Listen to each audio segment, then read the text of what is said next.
Comme vous le savez, depuis le changement intervenu en Guinée le 5 septembre, les Nations Unies, en coordination avec leurs partenaires régionaux et sous-régionaux, notamment la CEDEAO et l'Union africaine, ont fait des déclarations pour condamner la prise de pouvoir par les armes. Mais en même temps, tout en exigeant la libération et la sécurité physique du président Alpha Condé, ont manifesté leur intention d'accompagner la Guinée pour sortir de la crise. Notre mission d'aujourd'hui s'inscrit dans ce cadre, après celle qui a été organisée par la CEDEAO. Nous sommes arrivés ce matin, nous avons rencontré le président du CNRD, nous avons rencontré la communauté diplomatique en Guinée, nous avons rencontré les différents chefs des partis politiques et nous leur avons passé un message simple pour dire tout simplement que nous voulons les écouter, qu'est-ce qu'ils pensent de l'avenir de leur pays, quelle transition ils veulent pour leur pays, afin que nous puissions les accompagner pour que la Guinée sorte de la crise. Voilà à peu près le message dont nous sommes porteurs depuis ce matin et que nous avons fait passer à tous les interlocuteurs que nous avons rencontrés. Est-ce que vous avez rencontré le chef de l'État déchu? Nous avons rencontré effectivement le président Alpha Condé. Nous nous sommes assurés de sa sécurité, de sa santé, il se porte bien. Alors, est-ce qu'on peut connaître la nature de la réponse donnée par le comité national? Le comité national nous a informé qu'il a convoqué des rencontres, des concertations qui vont commencer à partir de demain et que c'est le fruit de ces concertations, les conclusions qui seront issues de ces consultations qui vont guider la feuille de route qu'ils auront à tracer pour la transition. La libération de M. Alpha Condé, vous avez obtenu une garantie du CNRD? C'est la CEDEAO qui s'occupe de cette question et nous l'accompagnons. Est-ce que les Nations Unies ont une exigence par rapport à la durée de la transition en Guinée? Non. La durée de la Guinée sera celle que décideront les Guinéens eux-mêmes. Nous sommes en concertation avec la CEDEAO et jusqu'à là nous avons dit nous voulons une durée raisonnable.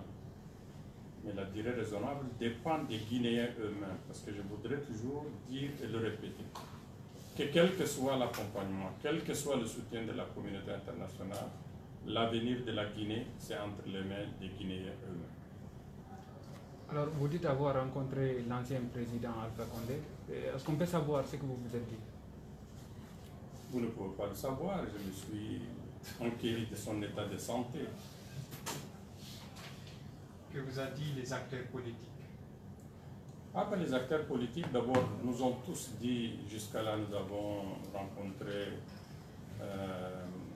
l'IFDG, nous avons rencontré le RPG Arc-en-Ciel, nous avons rencontré l'IFR de Sidia Touré, nous continuons à rencontrer d'autres. Tous nous ont dit qu'ils vont répondre présents au dialogue qui vont commencer, aux concertations qui vont commencer demain, et ils sont prêts à accompagner la transition. Avez-vous obtenu des garanties quant à la libération du chef de l'État? Je vous ai dit que la CEDEAO est en train de négocier avec le CNRD pour cette question précise. Dans vos entretiens avec le lieutenant-colonel Doumbouya, est-ce qu'il s'est montré spécifique sur ses intentions? Est-ce qu'il a évoqué, dessiné, comme il l'appelle, les grandes lignes de ce que serait la transition? Et est-ce que l'ONU verrait une objection à ce que le lieutenant-colonel Doumbouya conduise, préside la transition? Nous ne sommes pas entrés encore dans ces détails. Nous plaçons beaucoup d'espoir sur les concertations interguinéennes qui vont commencer à partir de demain. vous-même n'êtes pas entré, mais lui, est-ce qu'il a tracé des pistes? Lui, il estime qu'il sera à l'écoute de ses compatriotes et il essaiera autant que possible de trouver un consensus à la suite de ces concertations. La CEDEAO avait demandé aux instances internationales, en particulier l'ONU, effectivement d'accompagner le processus. Elle s'était aussi, dans une certaine mesure, réservé des sanctions mises en suspens en quelque sorte dans l'attente de rapport de sa mission. Est-ce que l'ONU est prête à adhérer, soutenir, accompagner par des sanctions, ou est-ce que les sanctions sont off the table, ne sont pas sur la table en ce moment? Par principe, les Nations Unies coordonnent, accompagnent toutes les initiatives prises par l'organisation sous-régionale qu'est la CEDEAO. Est-ce que le colonel Doumbouya vous a justifié pourquoi il a fait un coup d'État? Je crois il était le premier à faire une déclaration et vous l'avez écouté et il a donné les raisons pour lesquelles il y a eu ce changement. Il vous a réitéré Il les a fait publiquement parce qu'il a lu une déclaration ce matin devant tous ses collègues qui contient les mêmes éléments qu'il a annoncé le dimanche 5 septembre.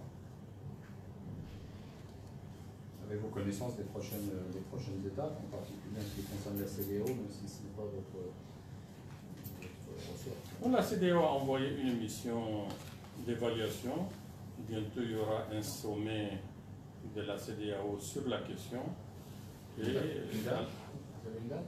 Non, je n'ai pas de date précise. Elle aura l'occasion de l'annoncer publiquement. Et c'est au cours de ce sommet que les conclusions de la mission vont être examinées. Et en fonction de ces conclusions, j'ose croire qu'ils diront de quelle façon ils entendent accompagner la transition qui va se décider. Excusez-moi, on va prendre une dernière question, s'il vous plaît. Une dernière. Est-ce que dans votre accompagnement, dans les actions que vous allez mettre en œuvre, la crainte d'une contagion de tels agissements, de putsch en un an au Mali, un putsch en Guinée, est-ce que c'est quelque chose qui va guider les actions de l'ONU dans les prochains mois? Effectivement, aussi bien les Nations Unies, la CEDEAO, l'Union africaine et tous les partenaires en fait, commencent réellement à s'interroger sur cette recrudescence des coups d'État. Et c'est un phénomène inquiétant qu'on peut interpréter par un recul démocratique. Et les Africains sont interpellés, les responsables africains en tout cas, sont interpellés pour voir qu'est-ce qui fait qu'il y a cette recrudescence des coups d'État. Ça, c'est une question qui est en tout cas posée à tous les partenaires de l'Afrique et à tous les Africains. Je vous remercie. Merci beaucoup.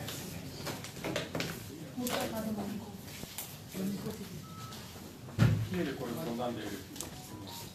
Vous vous appelez qui? Bon, c'est parce que j'écoute votre nom, c'est pour ça que je demande. Ok.